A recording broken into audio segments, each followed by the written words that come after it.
Hi everyone, welcome to my channel. আমি দোয়েল। তো অনেক দিন ধরেই ভাবছিলাম গাজরের হালুয়া বানাবো, কিন্তু বানানো আর হয়ে উঠছিল না। তাই হঠাৎই ভাবলাম আজই বানিয়ে ফেলি খোয়া ক্ষীর দিয়ে গাজরের হালুয়া। তো চলুন আমার কিচেনে রেসিপিটা শুরু করি। আর এই গাজরের হালুয়া খোয়া ক্ষীর দিয়ে বানালে এর স্বাদটা কিন্তু দুর্দান্ত হয়, যা দোকানের হালুয়াকেও কিন্তু হার মানায়। তো চলুন আমার কিচেনে রেসিপিটা শুরু করি। গাজরের হালুয়া বানাবার জন্য এখানে আমি 1 কিলো গাজর নিয়ে নিয়েছি এবং গাজরগুলো একটু লাল লাল ধরনের কিন্তু আমি দেখে নিয়েছি। এতে কিন্তু গাজরের হালুয়া আর কালারটা কিন্তু দারুণ আসে।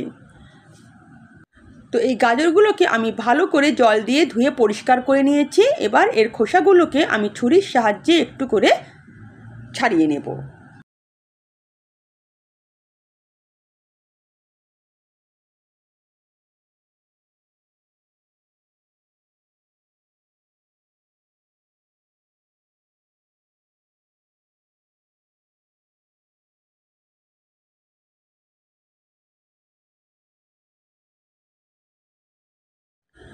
ছুরি দিয়ে গাজরের খোসাগুলো অল্প করে ছাড়িয়ে নিয়েছি। এবার একটা বড় বোল নিলাম, তার মধ্যে আমি এই কুড়নিটা দিয়ে গাজরগুলোকে সব কুড়ে নেব।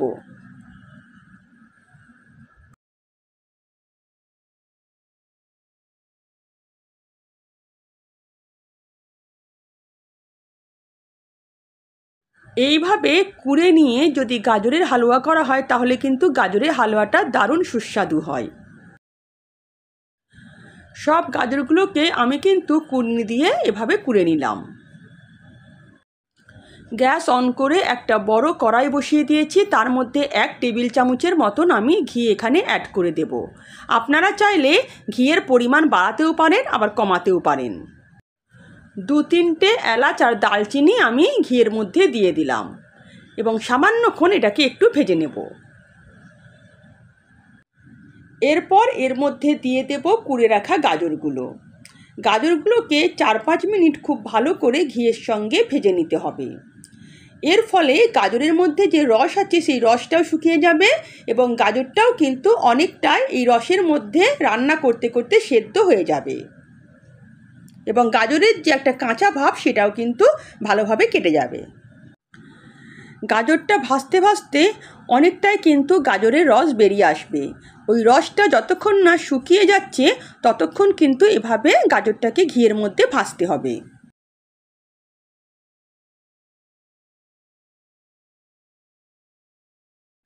গাজরের হালুয়ার জন্য লাগবে 1 লিটার দুধ। তার মধ্যে থেকে বড় কাপের 1 কাপ দুধ আমি সরিয়ে রেখেছি এবং বাকি দুধটা আমি কিন্তু এই খোয়াটা বানিয়ে নিয়েছি। আপনারা চাইলে দোকান থেকে কিনেও কিন্তু খোয়া ক্ষীরটা আনতে পারেন। আমি কিন্তু বাড়িতেই এটা তৈরি করে নিয়েছি।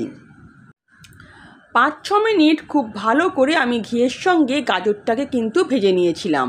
আর দেখুন, এর মধ্যে আর কিন্তু কোনো রস অবশিষ্ট নেই। গাজরটা কিন্তু শুকনো শুকনো হয়ে গেছে এবং সেদ্ধও হয়ে গেছে। গাজরটা কিন্তু বলতে গেলে পুরোটাই খুব ভালোভাবে সেদ্ধ হয়ে গেছে। দেখুন,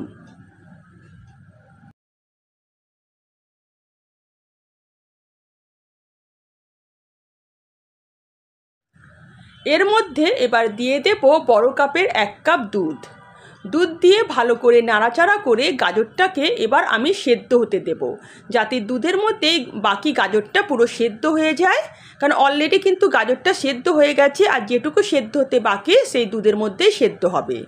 তাই যতক্ষণ না দুধটা শুকিয়ে গিয়ে গাজরটা পুরো শুকনো শুকনো হয়ে যাচ্ছে ততক্ষণ কিন্তু গাজরটাকে এভাবে রান্না করে নিতে হবে।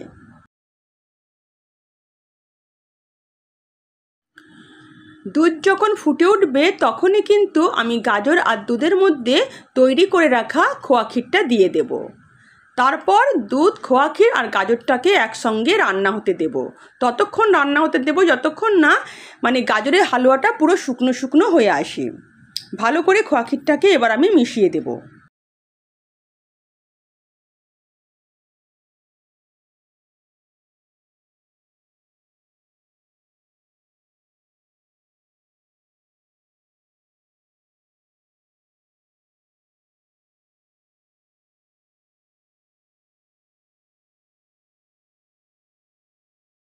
গাজরের হালুয়াটা রান্না করতে করতেই আমি দিয়ে দেব 4 টেবিল চামচের মতন চিনি,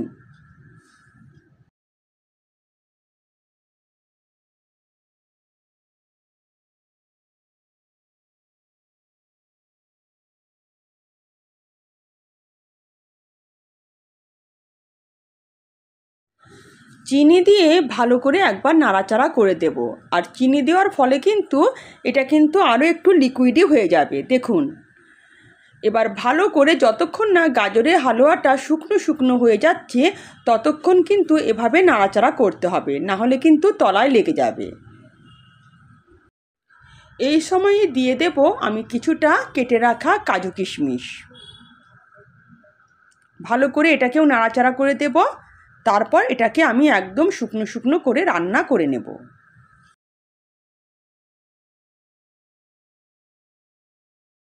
মিডিয়াম ফ্লেমে গাজরের হালুয়াটাকে রান্না করে নিতে হবে।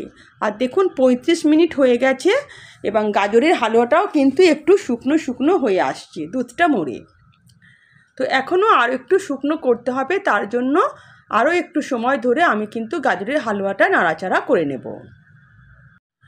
দুধটা মরে গাজরের হালুয়াটা একদমই শুকনো শুকনো হয়ে গেছে।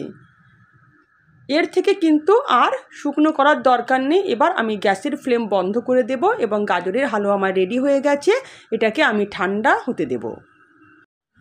রেডি হয়ে গেছে আমার দারুণ স্বাদের খোয়া ক্ষীর দিয়ে গাজরের হালুয়া। খেতে কিন্তু দুর্দান্ত হয়। যদি আমার রেসিপি আপনাদের ভালো লেগে থাকে তো প্লিজ আমার চ্যানেলকে সাবস্ক্রাইব করবেন আর পাশে থাকা বেল আইকনও প্রেস করবেন, যাতে নিত্য নতুন রান্নার নোটিফিকেশান সবার আগে আপনাদের কাছে পৌঁছে যায়।